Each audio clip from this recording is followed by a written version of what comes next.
Bukek Xiansu. Audiobook novel silat. Cerita, Ho Ping Hu. Bab 28. Seru dan indah dipandang pertandingan itu. Tubuh Kuat Lin lenyap dan hanya kadang-kadang saja tampak, bergerak-gerak di antara gulungan dua sinar pedang. Dia seolah-olah seorang penari yang amat indah dan lemah gemulai gerakannya, seperti sedang bermain-main dengan gulungan sinar pedang yang dipandang sepintas lalu seperti dua helai selendang yang dimainkan oleh wanita itu. Tiba-tiba kedua orang ayah dan anak itu mengeluarkan pekik yang menggetarkan bumi dan tampak mereka menerjang secara berbareng dari depan dengan pedang terangkat ke atas dan membacok sambil meloncat. Inilah jurus paling ampuh dari ilmu pedang mereka lakukan dengan berbareng, jurus terakhir dari Hekliong Kiamsut, ilmu pedang naga. Serangan ini demikian dahsyatnya sehingga tidak memungkinkan lawan yang diserangnya untuk mengelak lagi karena jalan keluar sudah tertutup dan kemanapun lawan mengelak, ujung pedang tentu akan mengejar terus. Akan tetapi, sambil tersenyum Kuat Lin tidak menghindarkan diri sama sekali tidak mengelak, bahkan menubruk ke depan, tiba-tiba ketika tubuh Choakai yang meloncat ke atas itu sudah dekat dan pedang pemuda itu sudah menyambar ke arah kepalanya, dia menjatuhkan diri ke bawah, berjongkok dan kedua tangannya menyambar ke atas dan depan dengan jari-jari terbuka. Hiat! Pekik melengking yang keluar dari mulut Kuat Lin ini dahsyat sekali dan kedua tangan yang mengandung sepenuhnya tenaga inti salju yang ampuh itu telah menyambar perut kedua orang lawannya. Plak! Plak! Tamparan jari-jari tangan yang mengandung tenaga sinkang mujizat ini tepat mengenai perut Choakai yang sedang melayang di atas dan Choahok yang berada di depan. Ayah dan anak itu mengeluarkan jerit tertahan yang mengerikan. Mereka merasa tubuh mereka dimasuki hawa dingin yang tak tertahankan hebatnya dan robohlah ayah dan anak itu, roboh tanpa dapat berkutik lagi karena mereka telah tewas dengan muka membiru karena darah mereka telah beku terkena pukulan yang mengandung suat imsinkang hebat dari Pulau Es. Bagus sekali. Kiamo Cai Lilioksi memuji dan melayang turun dari atas batang pohon dan berdiri berhadapan dengan ketua Butongpai itu. Keduanya sama cantik dan sama mewah pakaiannya, dan sejenak mereka saling pandang seperti hendak mengukur kelebihan lawan dengan pandang mata. Hebat kepandaianmu, Pancu, ketua. Melihat tingkatmu, engkau pantas menjadi lawanku bertanding, mari kita coba-coba, siapa di antara kita yang lebih lihai. Kuat Lin mengerutkan alisnya dan bertanya, Kiamo Cai Li, di antara kita tidak pernah ada urusan sesuatu. Apakah engkau menantangku demi membela para Tosu Butongpai yang sudah mengundurkan diri? Hai hai hik.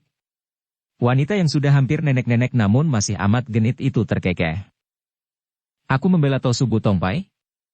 Jangan bicara ngaco. Bagi aku, siapapun yang akan menjadi ketua Butongpai, masa bodoh. Akan tetapi mendengar bahwa yang mengetuai Butongpai disebut Ratu Pulau Es, hatiku tertarik dan sekarang melihat engkau benar-benar lihai, makin ingin hatiku menguji kelihayanmu dan bertanya apakah benar engkau Ratu Pulau Es. Kuat Lin mengangguk. Benar, aku adalah bekas Ratu Pulau Es. Kiamo Cai Li, kalau engkau tidak membela Tosu-Tosu Butongpai perlu apa kita bertanding? Ketahuilah, aku sedang membangun Butongpai dan aku membutuhkan kerja sama dengan orang-orang pandai, terutama sekali engkau. Apakah seorang dengan kepandaian seperti engkau ini tidak pula mempunyai cita-cita tinggi untuk mencapai matahari dan bulan? Ataukah hanya menanti kematian begitu saja, membusuk di tempat pertapaanmu di rawa bangkai? Hai hai hik, aku sudah mendengar pula akan usahamu yang bercita-cita luhur. Karena itu pula aku tertarik dan datang ke sini. Akan tetapi sebelum kita bicara tentang kerjasama dan cita-cita, kita harus menentukan dulu siapa di antara kita yang patut memimpin dan siapa pula yang harus taat. Maksudmu? Kuat Lin memandang tajam dengan alis berkerut. Kita bekerja sama, itu pasti. Dan kalau kita berdua sudah bekerja sama, di tangan kita kaum wanita, tentu segalanya akan berhasil baik. Lihat saja keadaan di istana kerajaan. Seorang selir mampu mengemudikan seluruh kendali pemerintahan. Akan tetapi untuk menentukan siapa yang akan menjadi pemimpinnya di antara kita, perlu diketahui sekarang juga. Bagus. Dengan lain kata-kata engkau menantang untuk kita mengadu kepandaian, ya? Kiamo Cai Li, engkau seperti seekor katak dalam sumur. Majulah. Kuat Lin membanting kakinya ke atas tanah dekat pusaka Butongpai dan tongkat yang menancap setengahnya lebih itu mencelat ke atas seperti didorong dari bawah tanah, lalu tongkat itu disambar dan dipegangnya. Kiamo Caili mengangguk-angguk. Hebat memang sinkangmu, Pangcu. Akan tetapi jangan kau salah sangka. Sekali ini aku benar-benar menyadari bahwa usiaku sudah makin tua dan aku perlu memperoleh kedudukan yang akan menjamin masa tuaku sampai mati. Kita hanya mengukur kepandaian, bukan bertanding sebagai musuh, hanya untuk menentukan tingkat siapa yang lebih tinggi di antara kita berdua. Mendengar kata-kata ini, berkurang panas hati Quadlin dan teringat lagi dia bahwa betapapun juga, dia membutuhkan tenaga bantuan wanita iblis yang terkenal sebagai datuk kaum sesat ini. Kalau dia dapat menarik wanita ini sebagai pembantu, tentu akan banyak tokoh kaum sesat yang dapat ditariknya untuk membantu tercapainya cita-citanya. Baiklah kalau begitu, Kiamo Caili. Mari kita mulai. Pangcu, awas serangan pedang payungku. Kiamo Caili berseru dan tubuhnya sudah menerjang ke depan, didahului oleh bayangan hitam dari pedang payungnya yang terbuka dan menyembunyikan gerakannya. Ujung payung berbentuk pedang itu menusukkan payung itu sendiri berputar mengaburkan pandangan mata lawan. Namun, dengan tenang saja Quadlin menggerakkan tangan kirinya, dengan telapak tangan terbuka dia mendorong ke depan sehingga hawa pukulan sinkang yang hebat menyambar dan membuat payung itu seperti tertiup angin keras dan menahan daya serang ujung payung yang seperti pedang, kemudian disusul dengan gerakan tongkat pusaka di tangan Quadlin menyambar dari samping dengan dahsyatnya. Plak! Cering-cering! Tongkat itu ditangkis, pertama dengan kuku tangan Kiamo Caili yang hendak mencengkeram dan merampas tongkat, namun tongkat sudah ditarik kembali dan mengirim hantaman 2 kali berturut-turut yang dapat ditangkis oleh pedang di ujung payung. Maklum akan kehebatan lawannya, Kiamo Caili bergerak cepat sekali dan dia sudah mainkan ilmu pedangnya yang luar biasa, yaitu Tiatmo Kiam Hoat, ilmu pedang payung besi. Kalau saja Quadlin belum mewarisi ilmu-ilmu yang amat tinggi tingkatnya dari Pulau Es, tentu dia bukanlah lawan Kiamo Caili yang lihai sekali itu. Akan tetapi, karena Quadlin kini telah menjadi seorang yang berilmu tinggi, maka dia dapat mengimbangi permainan lawannya dan terjadilah pertandingan yang amat seru dan seimbang. Kiamo Caili memang luar biasa lihainya. Tidak percuma dia menjadi seorang datuk kaum sesat, seorang tokoh golongan hitam yang ditakuti seperti seorang iblis betina yang kejam dan berilmu tinggi. Tidak hanya ilmu pedangnya yang lain daripada yang lain, permainan pedang yang gerakan tangannya terlindung dan tersembunyi oleh payung hitam sehingga lebih praktis dan berbahaya daripada menggunakan perisai, akan tetapi di samping ilmu pedangnya ini juga tangan kirinya merupakan senjata yang amat berbahaya dengan kuku-kukunya yang panjang dan mengandung racun. Ini semua masih dilengkapi lagi dengan rambutnya yang hitam panjang, karena rambutnya ini seperti ular-ular hidup, dapat dipergunakan untuk menotok, melecut, atau melibat. Akan tetapi, tidak percuma pula Quadlin pernah menjadi istri seorang manusia yang disohorkan seperti setengah dewa, yaitu Han Tiong yang sukar diukur lagi tingkat kepandaiannya. Tidak percuma selama 10 tahun bekas murid Butongpai ini digembleng di Pulau Es, apalagi telah mewarisi kitab-kitab pusaka Pulau Es yang telah dilarikannya. Yang jelas, dalam hal tenaga sinkang, dia masih menang setingkat dibandingkan dengan Kiamo Caili. Tenaga sinkangnya adalah hasil latihan di Pulau Es, maka dia telah dapat menyedot tenaga inti salju, yaitu Swat Im Sinkang, tenaga sinkang yang mengandung hawa dingin sehingga lawan yang kurang kuat sekali bertemu tenaga akan menjadi beku darahnya. Selain menang dalam tenaga sinkang, juga dasar ilmu silatnya lebih sempurna daripada dasar ilmu silat Kiamo Caili yang sesungguhnya merupakan gabungan ilmu silat campur aduk. Demikianlah, pertandingan itu berlangsung sampai 100 jurus lebih dengan amat serunya. Kiamo Caili menang keanehan senjatanya dan menang pengalaman bertanding akan tetapi kelebihannya ini menjadi tidak berarti karena dia kalah tenaga sinkang sehingga setiap serangan dan desakannya membuyar oleh hawa sinkang dari dorongan telapak tangan Quadlin. Akhirnya, iblis betina ini harus mengakui keunggulan lawan dan dia sebagai seorang ahli maklum bahwa kalau dilanjutkan, salah-salah dia akan menjadi korban hawa Swat Im Sinkang yang mujizat.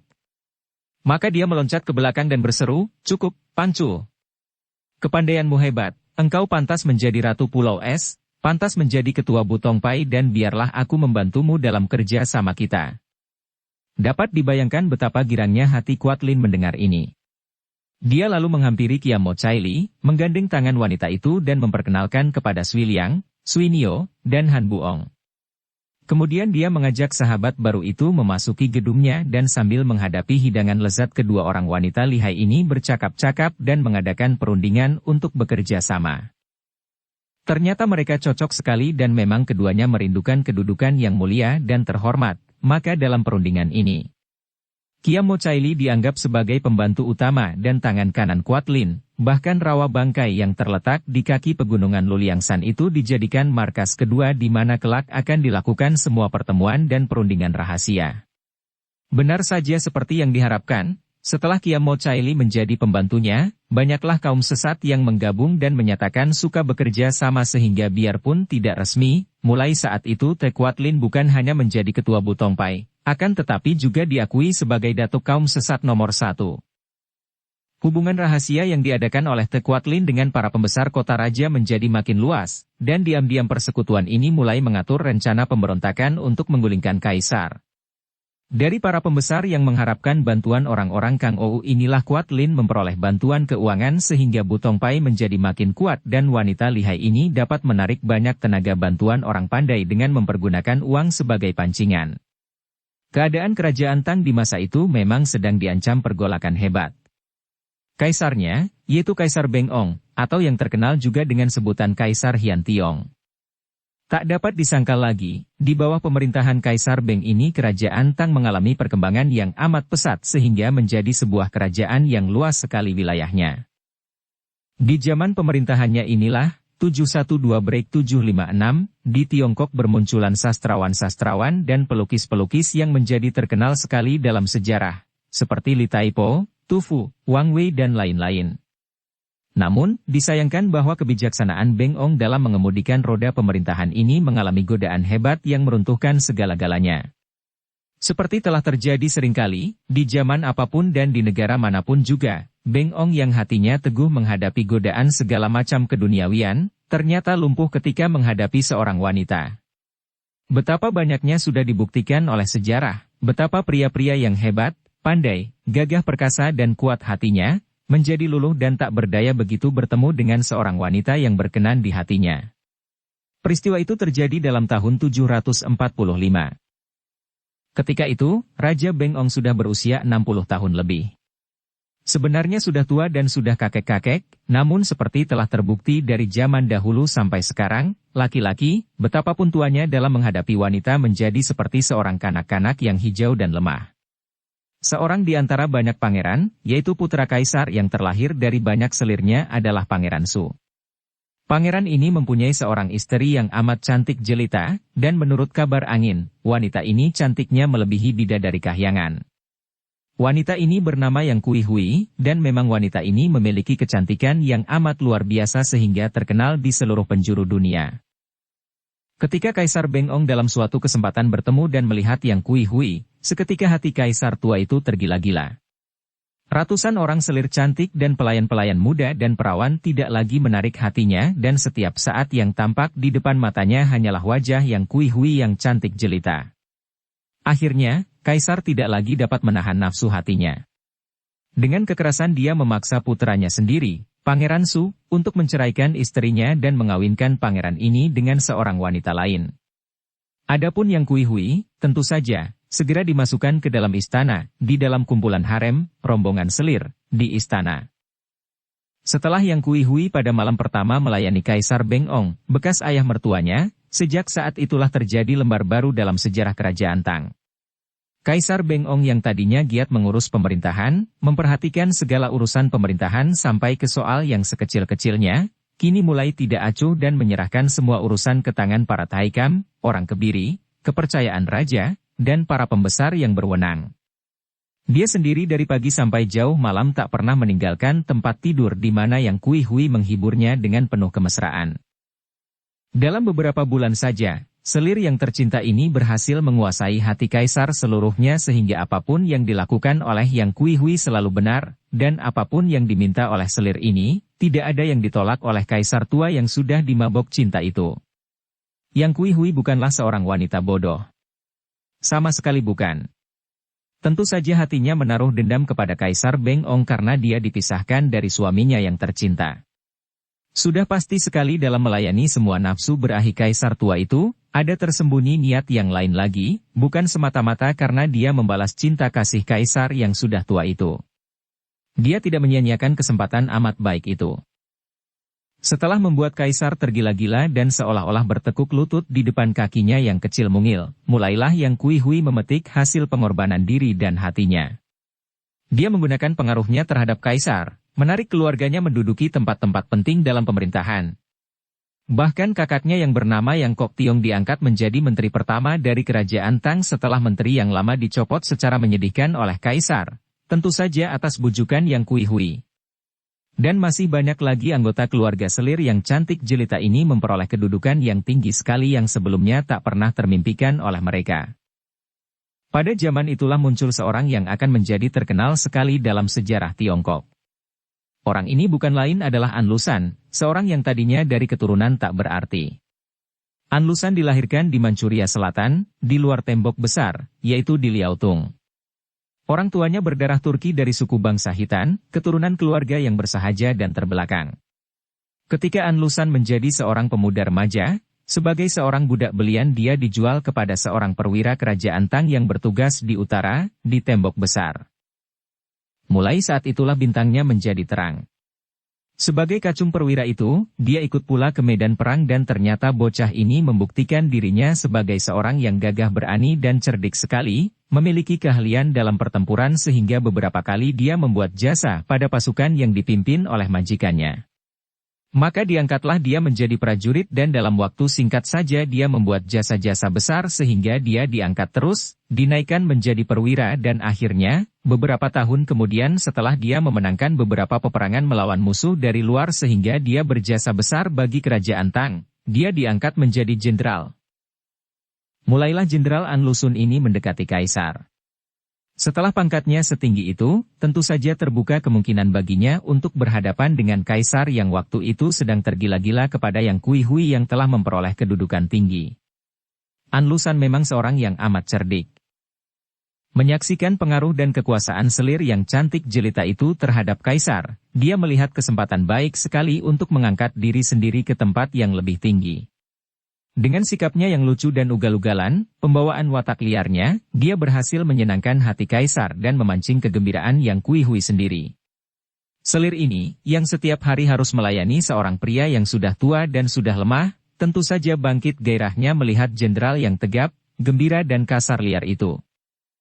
Terjadilah main mata antara kedua insan ini, dan akhirnya, dengan bujukan dan rayuannya, Yang Kui-hui memuji-muji kesetiaan dan jasa-jasa An Lushan sehingga kaisar menjadi semakin suka kepada jenderal ini. Bahkan Yang Kui-hui dengan akalnya yang licik telah mengangkat An Lushan sebagai putra angkatnya. Hal ini tidak dijadikan keberatan oleh kaisar, bahkan kaisar memuji selirnya sebagai seorang selir yang cerdik, selir yang mencinta dan yang setia karena perbuatan Yang Kui-hui itu dianggapnya sebagai taktik selir untuk menyenangkan hati seorang pahlawan sehingga dengan demikian memperkuat kedudukan kaisar. Kaisar Beng-ong yang terkenal pandai dan bijaksana itu ternyata menjadi lemah tak berdaya, sama lemahnya dengan seuntai rambut lemas hitam dari Yang Kui-hui yang setiap saat dapat dipermainkan oleh jari-jari tangan halus dari selir yang cantik jelita itu. Tentu saja setiap sukses dari seseorang, baik didapatkan dengan jalan apapun juga melahirkan iri hati kepada orang-orang lain. Biarpun tidak ada yang berani secara terang-terangan menentang selir cantik yang amat dikasihi kaisar tua itu, namun diam-diam banyak anggota keluarga kerajaan yang merasa iri hati dan membenci Yang Kui-hui, terutama sekali para selir lainnya yang kini seolah-olah diabaikan oleh kaisar yang setiap malam selalu dibuai dalam pelukan Yang Kui-hui. Pada suatu malam kaisar beristirahat di dalam kamarnya sendiri. Betapapun dia tergila-gila kepada Yang Kui-hui, namun karena dia sudah tua sekali, tenaganya tidak mengizinkan dia setiap malam mengunjungi selirnya yang masih muda, penuh nafsu dan panas itu. Malam itu merupakan malam istirahatnya dan dia tidak mendekati selirnya yang tercinta. Tubuhnya terasa lelah setelah sore tadi dia berpesta makan minum dan menikmati tari-tarian yang disuguhkan untuk kehormatan Jenderal An Lushan yang datang berkunjung ke istana. Setelah mengizinkan jenderal perkasa itu mengundurkan diri ke kamar tamu yang disediakan, kaisar yang merasa lelah itu berbisik kepada selirnya tercinta bahwa malam itu dia ingin beristirahat karena merasa lelah, kemudian langsung menuju ke kamarnya sendiri. Menjelang tengah malam, kaisar terbangun dan ternyata yang mengganggu tidurnya adalah seorang selir muda belia yang cantik seperti selir-selir lain. Selir ini bernama Yao Cui, masih berdarah bangsawan dan termasuk selir termuda sebelum Kaisar mengambil Yang Kui Hui yang merupakan selir terakhir. Apa maksudmu datang mengganggu? Kaisar berkata, tidak marah karena dia pun pernah mencinta selir yang cantik ini, bahkan tangannya lalu diulur untuk membelai dagu yang berkulit putih halus itu. Hamba mohon Sri Baginda mengampunkan hamba, selir itu berkata dengan suara agak gemetar. Sebetulnya hamba tidak berani mengganggu Paduka yang sedang beristirahat, akan tetapi. Kaisar yang tua itu tersenyum dan salah menyangka. Dikiranya selir muda ini merindukan curahan kasihnya karena sudah lama dia tidak mengunjungi kamar selirnya ini dan tidak pula memerintahkan selirnya itu datang melayaninya. Manis, naiklah ke sini dan kau pijiti punggungku. Katanya sebagai uluran tangan karena membayangkan hasrat selirnya ini, sudah bangkit pula berahinya. Yao Cui tidak berani membantah, bangkit dari lantai di mana dia berlutut, dan jari-jari tangannya yang halus mulai menari-nari di atas punggung tua yang pegal-pegal itu. Akan tetapi selir ini berkata lagi, rasa penasaran memaksa hamba memberanikan diri mengunjungi Paduka. Hamba tidak ingin melihat Paduka yang hamba junjung tinggi ditipu dan dihina orang. Tangan Kaisar yang mulai membelai tubuh selirnya itu tiba-tiba terhenti dan dengan pandang mata penuh selidik Kaisar Beng Ong bertanya, apa maksudmu? Siapa yang berani menipu dan menghinaku? Yao Cui menangis dan suara terisak-isak dia berkata, hamba secara tidak sengaja mendengar. An Goan Sui, Jenderal An, berada di dalam kamar. Yang Kui Hui. Seketika Kaisar bangkit duduk dengan mata terbelalak. Dengan alis berkerut dia memandang selirnya itu yang masih menangis, hatinya tidak percaya sama sekali karena memang sudah seringkali Yang Kui Hui difitnah orang lain yang merasa iri hati. Jangan bicara sembarangan saja terdorong iri hati. Tidak. Hamba rela untuk dihukum mati, rela diapakan saja kalau hamba membohong. Tidak berani hamba menjatuhkan fitnah. Hamba hanya merasa penasaran melihat Paduka dihina maka hamba memberanikan diri melapor. Pengawal, Kaisar berseru sambil mendorong selirnya turun dari pembaringan. Pintu terbuka dan 6 orang pengawal pribadi meloncat masuk dan langsung berlutut setelah mereka melihat bahwa Kaisar tidak dalam bahaya. Kaisar menyambar jubah luarnya. Antar kami ke kamar Yang Kui Hui, kata Kaisar singkat sambil memberi isyarat dengan matanya agar Yao Cui ikut pula bersamanya. Pada saat Yao Cui melapor kepada Kaisar, kamar Yao Kui Hui sudah gelap remang-remang dan pada saat itu memang selir yang cantik jelita ini sedang bersama An Lusan. Mereka seperti mabok nafsu berahi dan tentu saja segala pertahanan di hati Yang Kui Hui runtuh menghadapi jenderal yang tegap dan gagah perkasa ini, yang masih memiliki sifat-sifat liar dan kasar dari tempat asalnya. Selama 7 tahun Yang Kui Hui menekan kekecewaan hatinya melayani seorang kakek-kakek lemah. Kini bertemu dengan An Lusan dan berkesempatan menikmati rayuan laki-laki yang jantan dan jauh lebih muda dari Kaisar ini, tentu saja dia terbuai dan lupa segalanya. Sesosok bayangan menyelinap ke dalam kamar itu dan berisik di luar kelambu pembaringan. Bisikan itu merubah suasana di dalam kamar itu. Yang Kui Hui dan An Lusan dalam waktu beberapa menit saja telah memakai pakaian yang rapi, duduk menghadapi meja yang diterangi dengan beberapa batang lilin, dan di atas meja terdapat gambar peta daerah utara. Di ujung-ujung kamar itu terdapat pengawal dan pelayan berdiri seperti patung, hanya memandang saja ketika An Lusan dengan suara lantang sedang menjelaskan tentang situasi dan keadaan pertahanan di perbatasan utara. Demikianlah, ketika Kaisar yang diiringkan Yao Cui dan para pengawal memasuki kamar itu dengan sikap kasar, dia melihat selirnya yang tercinta itu memang benar duduk berdua dengan An Lusan, akan tetapi bukanlah berjinah seperti yang dilaporkan Yao Cui, melainkan sedang bicara urusan pertahanan. Hamba sedang mempelajari keadaan kekuatan pertahanan kita di utara dari An Lusan, antara lain Yang Kui Hui membela diri ketika Kaisar menyatakan kecurigaannya. Paduka terlalu mempercaya mulut seorang wanita yang cemburu dan iri hati setengah mati kepada hamba. Karena semua pengawal dan pelayan yang berada di kamar itu merupakan saksi yang kuat bahwa selir tercinta itu tidak bermain gila dengan putra angkatnya, tentu saja Kaisar menjadi marah kepada Yao Cui. Selir muda ini mengerti bahwa dia berbalik kena fitnah oleh madunya yang lihai itu, maka maklum bahwa tidak ada lagi harapan baginya, dia menudingkan telunjuknya kepada Yang Kui Hui sambil berteriak nyaring, "Kau wanita iblis! Karena engkaulah kerajaan ini akan hancur." Dan sebelum para pengawal yang diperintah oleh Kaisar yang marah-marah itu sempat menangkapnya, Yao Cui lari membenturkan kepalanya di dinding kamar itu sehingga kepalanya pecah dan dia tewas di saat itu juga. Tentu saja pada hari berikutnya, ada seorang pelayan yang menerima hadiah banyak sekali dari Yang Kui Hui, yaitu pelayan yang membisikinya semalam sehingga menyelamatkannya. Semenjak peristiwa itu, kepercayaan Kaisar terhadap Yang Kui Hui dan An Lushan makin besar. Tentu saja kesempatan baik ini tidak dibiarkan lewat percuma oleh Yang Kui Hui dan An Lushan yang mengadakan hubungan gelap sepuas hati mereka.